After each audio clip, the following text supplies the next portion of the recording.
Day one, I was confident. I had the deck, the pitch, the founder energy. I thought I was ready. 90 days later, I was still in the same loop, but a completely different person inside it. The VC world is not what they sell you online. The meetings, the silence, the cold stares, real. We'll circle back. That line alone taught me more than any startup podcast ever did. 5 hard realities I hit. 5 things that changed how I think about raising money forever. I'm going to walk you through all 5. No hype, no guru talk, just what actually happened to me. Before you even get to a meeting, you have to find the right person to contact. That sounds simple. It is not. I spent hours on VC websites that told me everything except what I actually needed. Outdated team pages, portfolio companies from 5 years ago, no thesis, no stage, no check size, nothing. And this costs you weeks. You are researching the wrong firms, preparing for the wrong conversations entirely. The fundraising world talks a lot about the pitch, almost nothing about finding the right door to knock on. So I stopped treating it like browsing. I started treating it like intelligence work, research before outreach. I learned to look past the marketing. What they have actually funded tells you everything the website hides. The mindset shift was simple. Stop reading what they say about themselves. Start reading what they actually do. That one shift saved me months. And the next reality hit even harder. When I started reaching out, I treated every investor the same. VCs, family offices. I thought money was money. I was wrong. Walking into a family office meeting with a VC pitch is like showing up to a dinner in a swimsuit. They did not want my deck. They wanted to know who I was, what I had built, why I was sitting there. With VCs, speed signals momentum. With family offices, rushing signals desperation. Same action, completely opposite meaning. The trust timeline is also completely different. A VC can move in weeks. A family office might take 6 months just to get comfortable. That is not a problem. That is actually an advantage if you understand the game you are playing. You are not pitching them. You are building a relationship that eventually earns the right to ask for capital. The moment I switched from pitch mode to consultative mode, the whole dynamic in those rooms changed completely. Different money, different rules. And then came the meetings where the rules changed every single time. I prepared one pitch. I thought if the story was strong enough, it would work in every room. It did not. The first type I encountered was thesis-driven. They already knew exactly what they were looking for, and you either fit or you don't. The second type was founder-obsessed. The market did not matter yet. They were reading me, every word, every pause. The third type only cared about traction.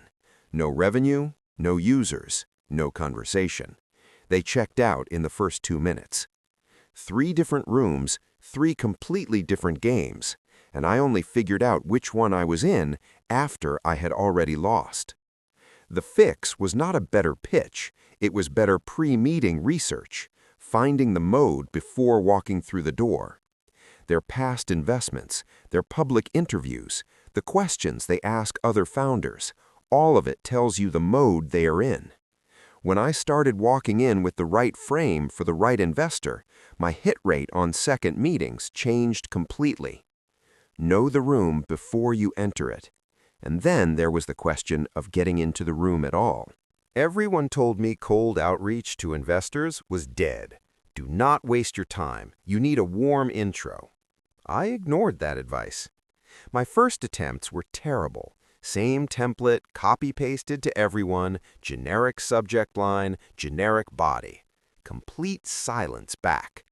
The problem was not cold email. The problem was that I was treating every investor like they were the same person.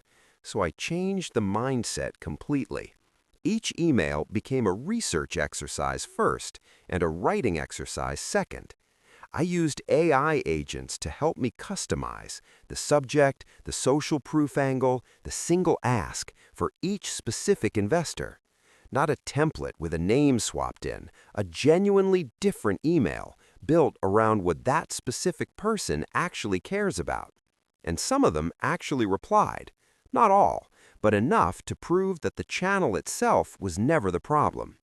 Cold outreach works when it stops being outreach and starts being a signal that you have done your homework on them.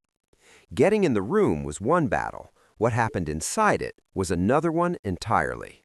I finally got a meeting. I was ready. Then I walked in and realized I was not meeting the partner, I was meeting the filter. Junior analysts are not there to be impressed by your vision. They are there to run a checklist. That is their job.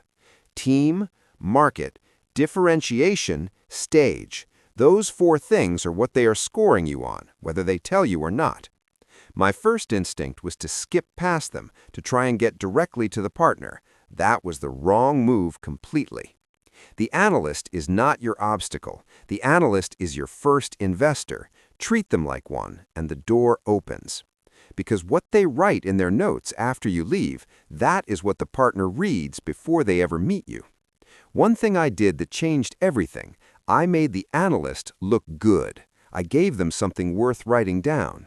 Shortly after, I got the call for a partner meeting, not because I bypassed the process, because I respected it.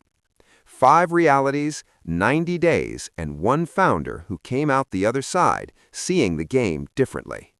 I went into this thinking fundraising was about having the best product. I was wrong. It is about being the best prepared person in the room. The belief I had to kill was this, that a great pitch fixes everything. It does not. Context fixes everything. Playing the long game means building your reputation before you need it.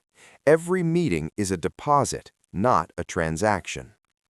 90 days taught me that the fundraising world rewards the prepared, the patient, and the ones who refuse to be generic. If you are in the middle of raising right now, drop a comment. Tell me your biggest frustration. I read every single one, and the next video will be built around your answers. If this hit differently than what you usually watch, subscribe. More scars, more truth. See you in the next one.